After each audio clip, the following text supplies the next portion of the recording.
We have a wonderful shed that was donated to us. It was donated by Habitat, and I think a few churches got together to build that. And we have a community member in Fairfield Harbor who donated our concrete benches out there. And the city has been great about getting us garbage pails. And we had a sign company here that donated really, really nice signage.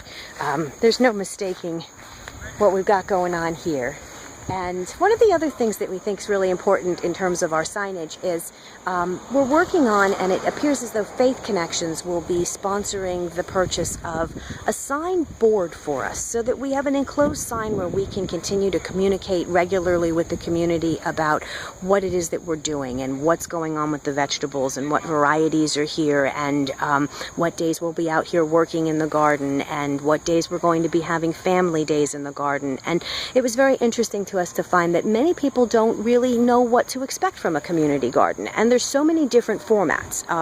So we want to make sure everybody understands what we're doing here. And some people thought if it's a community garden, then anybody in the community can come and pick vegetables. And so we had a fairly good amount of squash disappear in the lower beds. And it's understandable how people could think that if they've never been exposed to something like this before.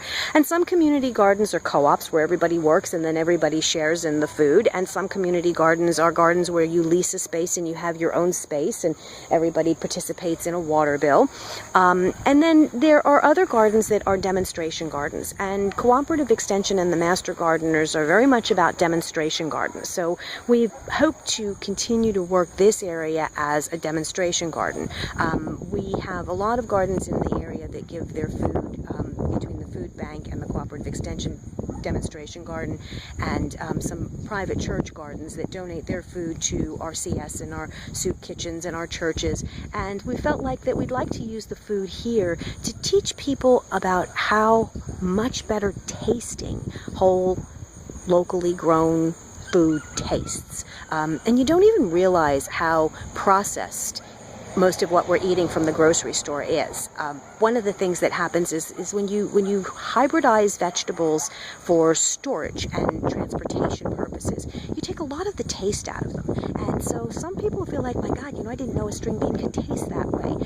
The first time I had a piece of asparagus that was grown from my backyard, I just was floored. And it tastes like asparagus, but it tastes like asparagus ramped up 100-fold.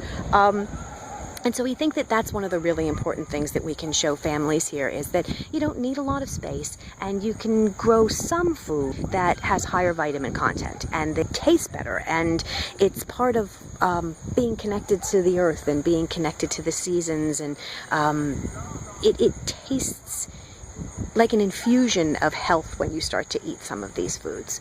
So we're really hoping to turn people on to what it is to do that kind of victory garden thing in your own backyard. And in my household budget, I find at this time of year, between what I'm pulling out of the garden in terms of the various vegetables, tomatoes and beans and eggplant, and I've got cucumbers still coming and squash, and when you're growing a medley of vegetables like that, and I only have a small downtown backyard, I don't have a farm, and when you're growing at that scale, you can go into the grocery store and you can pick up a bag of rice or a box of pasta, and you can pick up a couple bags of different types of beans, chickpeas and pinto beans and black-eyed peas, and for very little money in the grocery store, you can put together a medley of dishes that are very, very healthful. So there's a true savings in your grocery bill when you start to do this kind of thing. I would say at this time of year, where I might normally, and it's my husband and myself, where I might normally spend $70 to $80 a week in just food, not pets and toilet paper, but in food things and cleaning stuff and the household stuff. So I guess the toilet paper is included in that. But I'm finding that I can go into the grocery store and come out for $50 or less now. So I'm saving at least 30% on my grocery bill by doing this. And it's enjoyable. It's something that we do together. It gets us out of the house. It's something that doesn't cost any money because it's in our own backyard. And when we're doing things like saving seeds, that's something that also means that next year we don't have to purchase seeds. And it's a lovely activity to do. It's better than being on the computer all the time. And mind you, we still have to check the email, and we still need to go to our jobs and do our work, and some evenings work very late. But when we have our weekends and when we have our downtime, it's nice to be outside. It's nice to be in touch with what's happening on the earth. And it puts it a little bit in perspective, because the earth moves in much bigger cycles than our daily routine. And when you're a little bit in touch with that, you can take deeper breaths and feel a little calmer about how life rolls. One of the things I'll show you before we head out is a little bit more of what today's harvest looked like. And you can see that from a little garden, you get a hodgepodge of things. There's not enough of any one thing to make a pot of spaghetti sauce, for example, from that many tomatoes, or even a whole side dish of beans from that many beans. So you either collect the food and put it in the refrigerator over a period of days, or you go ahead and you cut and parboil a little bit, like just boil it up for a minute or to 3, depending on what it is, and you freeze it, or you can put it in the refrigerator and accumulate it, and then once you have a little bit of a cycle of this going, there's always something in the refrigerator or in the freezer that is whole food, that is local food, that came from your garden. One of the things that has been part of what the vitamin industry has been touting over the last decade, I guess, is that when you buy food in the grocery store, you're also buying food that has been grown from ground that has had a lot of the micronutrients just used up out of it over generations of farming and the way we have been farming on this huge scale and in an industrial level.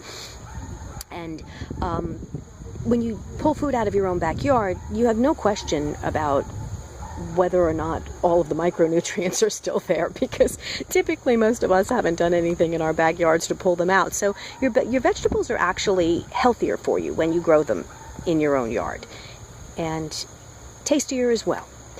So we'll keep you posted on what we're doing in this particular garden, and try and take you around town to see some of the other gardening adventures that are happening. And some of them are food gardens, and some of them are ornamental gardens, and some of them are handled by private people, and some of them are done by volunteers. But the city of New Bern is loaded with a lot of fun horticultural stuff, and most of it derives from the fact that we've got a fantastically long growing season.